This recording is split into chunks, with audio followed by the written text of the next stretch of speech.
Hey, John, how are you, bud? Very well, man. Just hanging in there, doing the best we can under these times. How are you doing? Doing good. Yeah, about the same. Just trying to stay active and stay, moving and shaking and getting the action going. So, yeah, and I think you're right. We were talking right before we hopped on. I think I do have a little bit of complexion right here. It looks good. I might keep it this way. I feel sharp right now.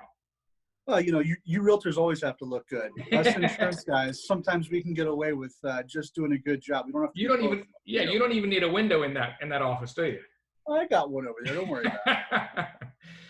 Hey, John, well, listen, I just wanted to reach out to you because I'm talking to a few people that have some small businesses, and I really felt it was important to kind of put a face to a name to a business. We're talking about how we can support these small businesses because we know they are the backbone of our economy, and you're a big part of that. So I wanted to really quickly sort of get into the questions and get a feel for what your business is. And so tell me a little bit about your business and what's the name of the business and Sure.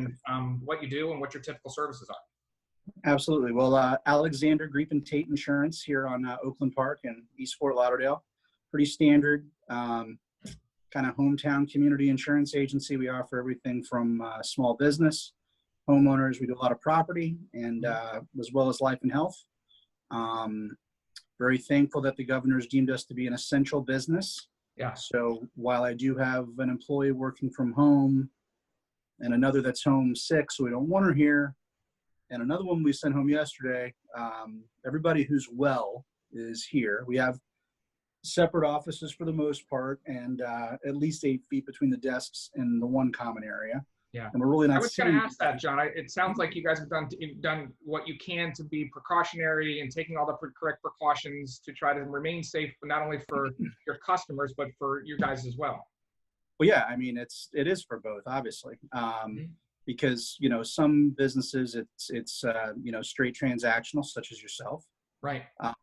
Not that it's not relationship-based, Matt, but it's more of a transaction. It's one-to-one. Sure. And for us, no matter what's going on, you're going to get your homeowner's insurance bill, and if you don't pay it, your mortgage company is going to be giving you the business. Okay. So, it's always moving. So it's very important for us to be here so that our clients know that we're out, looking out for their interests and trying to make sure that everything just moves along.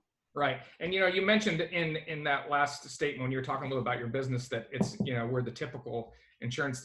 I can tell you nothing about Alexander Greep is typical. They are far and few between, and you do an incredible job, not only just for the realtors that need your services, but just kind of the community in general. You guys are old school Fort Lauderdale. You've been here a very long time. The Greep name, the Tate name, and are certainly names that are synonymous with Fort Lauderdale, and appreciate your support with the community. So listen, I appreciate those kind words. It's we only are who we are, just like you. We went to Lauderdale High. We live in Fort Lauderdale. Our kids go to school in the city.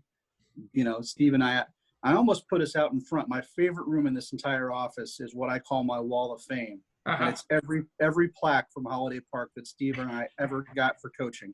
There's over 40 plaques on there, man. You'll have to send us a picture of that. Well, I'll do what I can, but I appreciate those kind words. But it's we're all just a part of the same village, and we're all trying to take care of our families and take care of our businesses, take care of our homes, and we're just a cog and a part of that system. So, John, tell me a little bit about how you guys get business. Like right now, it's not your traditional business environment. Certainly, we're not in the every day-to-day operations. But how do you typically get business? That you work. Is it referral? Well, is it? Yeah. Primarily by referral. Everybody's going to get an insurance bill, and I hate to say it, but most of the time they're higher than they were the year before. You're right. So if it's not too much and people are generally happy with their agent, then maybe they're not going to call around. But as soon as they get that bill and it's been jacked up significantly, they're going to be asking their next door neighbor or maybe their realtor or somebody who helped them with the title the year before. And, we just try to do a good job so that hopefully we're on the minds of those people whenever those opportunities come up. And well, That's it. I appreciate all that you do for the community. So I just want to quickly get into those three questions. Sure. Question number one is like, so how are you doing right now? How is it going for you in this current climate? How are you guys doing? Well, I mean, there's certainly a little bit of a downtick, at least in terms of transactions, as I'm sure you know. Right. While I think since we're mostly property, it kind of helps that there's been a little bit of a positive momentum with the interest rates, causing a few more closings than normal, which is maybe keeping us a little bit above water for the short term. But I don't know if that's going to be lasting if this thing continues to go out 2 or 3 or 4 months. Right. You know, other than that, as I say, we've been here for a long time, so we have a lot of clients that we try to take care of, and we appreciate the opportunities that we've had over the years. So no matter what's going on, you know, we're going to have however many clients who've got a renewal this month, whether it's one that's favorable or one that we need to shop around. So probably the biggest issue I'm having to deal with is just trying to be cognizant of trying to maintain a safe environment for my employees who are able to be here. Right. And so anybody with the slightest hint of an illness is being asked to stay home. So as a result, we're working at about half capacity, but still trying to do a 100% job. Yeah, it's a whole new environment we're in, isn't it? It is. It is. And who knows, you know, if you'd have told me we would be here 2 weeks ago, I wouldn't have believed you. No. And what scares me is where we could be 2 weeks from now. Yeah, agreed. Most importantly, and I know we're kind of on a business call here, but, you know, tell me, how are the girls at home? How are they holding up? They're doing great. I mean, you know, my younger daughter's been begging to do virtual school for most of her life. So she's quite happy to go into. This works out perfect for her. Yeah, straight hibernation. She's fantastic. And my older daughter, you know, can't wait to be off to the University of Alabama in the fall. Awesome. So she's more or less checked out already. So, good point. And if there's any Gibbons teachers watching this, I just strike the last few moments of the time. So the girls are good. I'm glad to hear that. I'm glad to hear, you know, the business is obviously not what it's normally at, but it seems like you're still grinding and still trying to get business done, and still most important, trying to be there for the community and for your customers. Exactly. But so tell me, how can you step up now, and how or what will you do to step up now to kind of help out the community that you're in? Well, you know, it's interesting that this happens at this point in time. And I've thought about this a little bit. I'm quite thankful this is happening in March and not in September or October, when the season is on us and maybe we have a storm coming at us at the same time. I can't imagine what the general stress level would be around here. So I'm kind of thankful that this is happening in the quote unquote off season. But at the end of the day, there's another problem, is that last year, between Irma and the year before, we had 2 storms 2 years in a row that had sustained winds over 175 miles per hour. Right. As a result, all the reinsurers that are out there have just dramatically increased their costs. It's causing a lot of people to have really significant increases.